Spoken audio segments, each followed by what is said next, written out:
Hi, welcome to the Week 8 lecture. Our topic this week is marketing.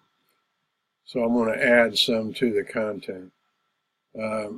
Marketing for externals, I think most people are familiar with that external consultants tend to network with other consultants, and they also network with business leaders, and this is probably a primary way of bringing in work.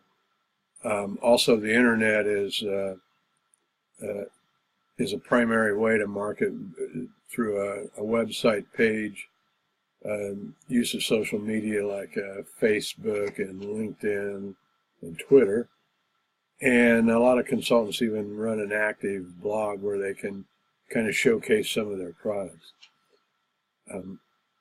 Also, publishing articles and books is a great way to market as well.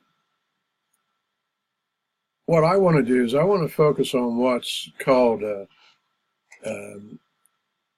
demand states within an organization, and it's based on the work of Gilley and Eglin, and it's not new. It's you can see their book was 1992, but it's still very relevant today. And I think for most internal consultants, they don't even think about marketing, and yet marketing is really important for internals, and that's where I'm primarily going to focus on internals in this lecture.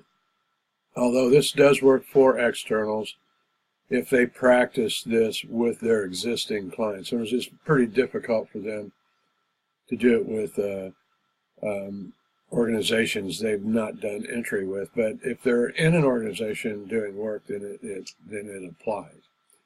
And Gilley and Eglin described 6 demand states and marketing strategies that go with those demand states, so that's what I want to focus on here. The first demand state is called negative demand and conversional marketing. Now, negative demand, the client perceives consulting services negatively. Or they don't value the consulting services. They don't think there's anything a consultant could do that would help them. They'll resist the consultant or avoid the consultant altogether.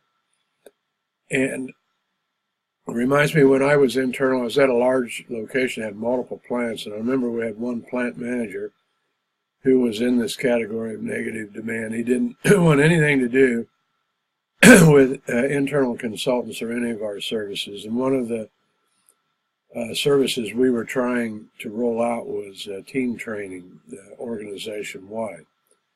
So I had a mutual friend who had introduced me to the manager, and periodically would provide me the opportunity to speak briefly with him, or at least be in close enough proximity to speak with him. And finally, he invited me to his production meeting, which he held once a week, and it was his big important meeting where he took care of really business for his plant.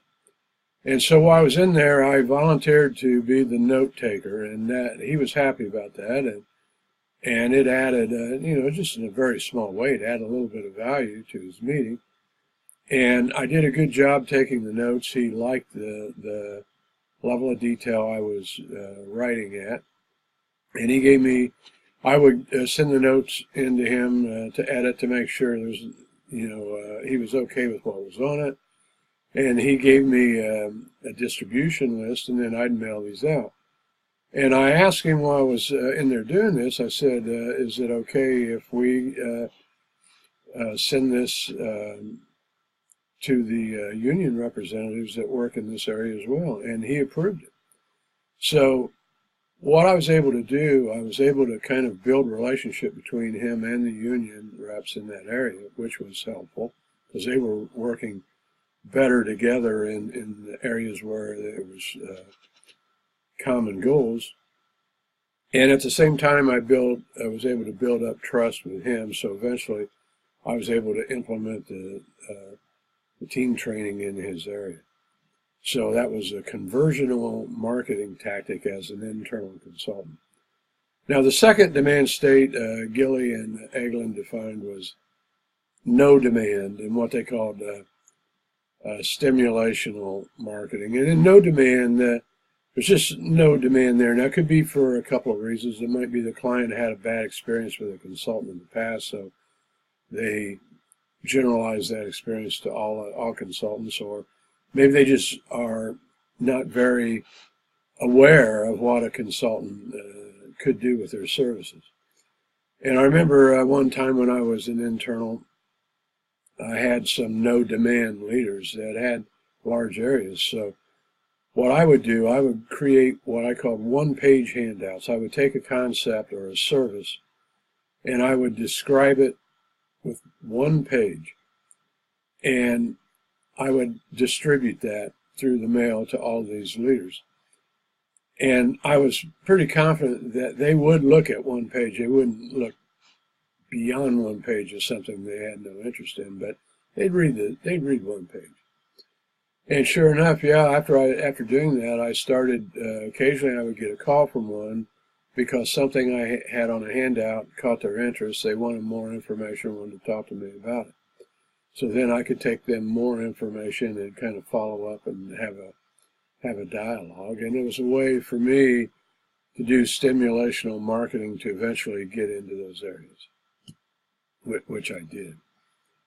The third state is a latent demand and what's called developmental marketing. That in this demand state, the client has a need, but they're not aware of any consulting services presently that might address the need.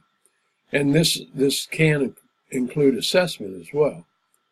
So what the consultant needs to do here is make the client aware of services such as assessment or training or coaching or performance improvement. In other words, the consultant needs to educate the client on here is what the possibilities are. Here's what I could do to address the demand or to help them with problems that they're experiencing. And so it becomes an educational process. All right, the next demand state is called faltering demand and remarketing. And in faltering demand, you've been running a program, whereas it's existed for a while, it's either run its course or it's nearing the end. And so the demand is faltering, it's in decline. And the client's, or another thing, the client's needs may have even changed since the beginning of an ongoing program, such as team training or something like that. And so what the consultant then is doing is describing to the client how to refresh a program or identify a new need that was discovered in the delivery of the program or something related. So it's what's called remarketing. You had a successful delivery, and what you're doing is offering suggestions for continuation. All right, the next state is what's called full demand and maintenance marketing. Now, this is kind of an ideal state where the client's demand assumes all of the consultant's resources. There's a consultant that's peaked out. And so what the consultant is doing in this state, besides the delivery, is they're anticipating the client's needs, so they're able to stay abreast with changes and changing needs, and so they're kind of anticipating what may come up. All right, the next one, and this is the last one, is called over full demand and demarketing.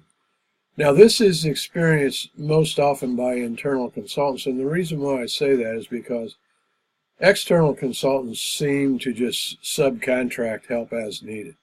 So there's really no such thing as over full demand, as long as they have consultants within their network that understand their delivery and products. And most consultants, I think, have that. But for internals, usually it's a fixed number of resources and budget, and so over full demand is very possible. And so an internal needs to be aware of that and be able to market that. So in this case, the client's demand for services literally exceeds the consultant's ability to provide the services without diminishing the quality of services. So in this situation, the consultant needs to work with the client to slow the growth of demand to a rate that the consultant can actually serve. Now, I remember one time I was as an internal, another area of internal consultants where there was only two dedicated to their content, had a large training program that needed to be rolled out, and they'd calculated literally it would have taken more than a year to roll this thing out, and they could not be rolling it out and being and sustaining their services as well as follow-up. So it was an overfull demand. And so what we were able to do, they were able to contract us as another internal department. And what we were able to do was deliver their training through a large group intervention. It was actually a conference. So all of their representatives were brought into one location at a conference. We delivered the training while they were there and had their while the reps were there and had their participation. Everything went great. We were done with the conference in 2-3 days, and the training was done as well. And then the two reps were able to move straight into follow-up and services. So it worked out great. So that was a demarketing strategy to help decrease their overfull demand.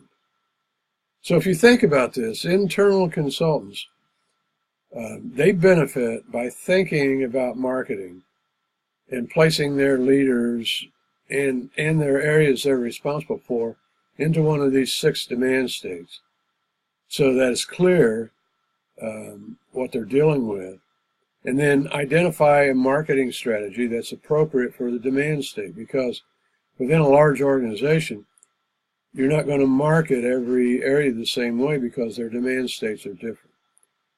And so this helps the internal consultant get really clear about their marketing strategy, and ultimately it benefits the organization as well as the consultant. It means the consultant's services are being used, they're fully utilized, they're solving problems for their clients within the organization, and they're adding value by helping their clients with their problems. Here's the reference. So I say it's a dated reference, but a very powerful source, still relevant today. Thank you.